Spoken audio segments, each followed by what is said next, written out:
What's up, guys? Chris coming at you from Double Barrel Podcast with another single barrel blast. Today is going to be my first part for TikTok of our firearms side of Double Barrel Podcast. Now, let's remember, do not mix your guns and alcohol. Do not drink and drive. We don't condone it. We condemn it. Today, though, however, I wanted to do kind of my first take on. I purchased this Remington 700 SPS in stainless steel. Now, what makes this one interesting, I apologize, is that it is from the new REM Arms company. So this is after Remington went bankrupt, went out of business, and then the company that owns like Franklin Arsenal and a conglomerate bought them out and said, hey, we'll save you. I waited and waited and waited because, as we all know, the last 7 years of Remington, original Remington was in business, was deplorable. Their QA program was crap, quality, everything was just garbage, total garbage. And if you haven't watched our podcast on the Remington VTR that I own, I encourage you to go watch it because that'll kind of show you how Remington went from top dog to who are these guys. This isn't Remington. This is not who we're used to seeing. Nonetheless, I decided to take a chance on the new REM Arms company, and I bought a new Remington, and none other than the iconic 30-06 Springfield.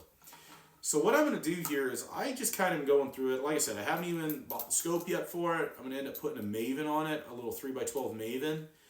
I've put my Magpul bipod on it here to show you, and I've already got the Tally two-piece ring set that's going to go on it as well. What I'm going to do, though, is I'm going to kind of go through it and show you guys kind of what I really felt like REM Arms is doing very well to try and bring Remington back to the glory days or the king of the hill, per se. Now, one thing I will point out, they did do a very good job on the stainless steel here, the barrel.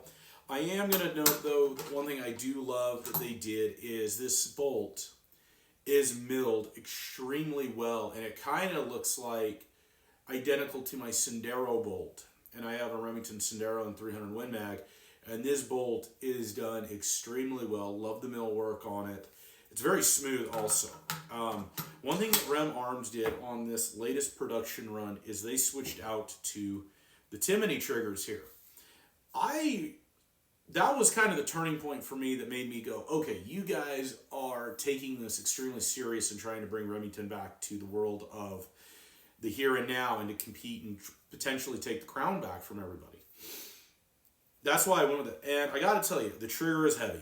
This Timony trigger is very heavy. I need to figure out how to adjust it because all Timony triggers, as far as I know, can be adjusted. The barrel is crowned, actually, and for those of you who don't know what crowning is, it's a recess cut in the barrel. It helps with accuracy, and it's just done extremely well.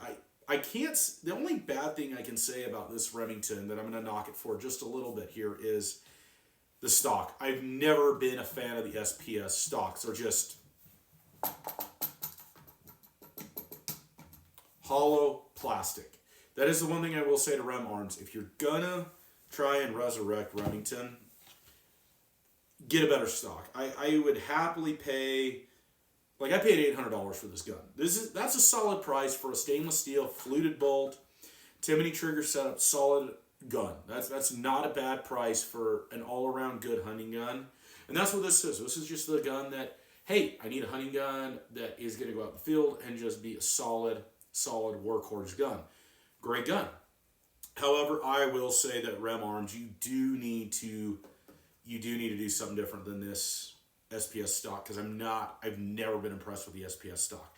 In fact, all the Remingtons I've ever bought, and I've bought quite a few of them that have come with this SPS stock, first thing to go is a stock.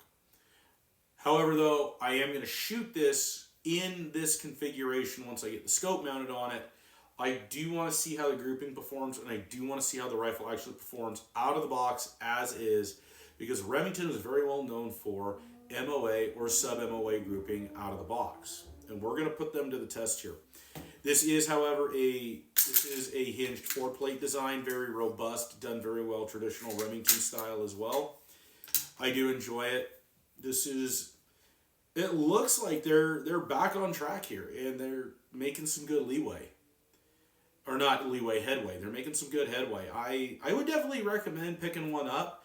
This is just initial reaction to after I bought it and got it home, and I'm just kind of, after I cleaned it, and I'm just kind of, messing with the bolt, kind of seeing how everything's going here.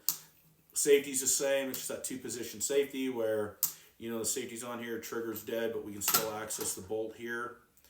And then, obviously the fire position. Nonetheless, great looking rifle. The stock probably will eventually get replaced, though, just because I've never been a fan of these. Anyway, folks, hope this one went well for you, and I'll keep you updated on how it actually performs in the field. Again, my name's Chris from Double Barrel Podcast, coming at you with the Single Barrel Blast. And as always, do not mix your guns and alcohol, never drink and drive, and be safe. Remember the firearm rules of safety, which is never point the gun at anything you're not willing to destroy. Know your target and what's beyond it. Always keep your trigger off the finger until you're ready to fire. And never, trying to remember our fourth one right now. Oh, and did I say don't point the gun at anything you're not willing to destroy? Yeah, I did, actually. I cannot remember the fourth rule. Oh, treat every gun as if it was loaded. Probably one of the most important ones. And obviously this gun, as we started out, is completely empty. So it's safe for us to handle and safe for us to talk about. But always remember that. Remember the safety rules of firearms, and you'll always do good. But anyway, folks, have a great day. Be safe, and we'll see you guys back here next time on Double Barrel Podcast, Single Barrel Blast. See ya.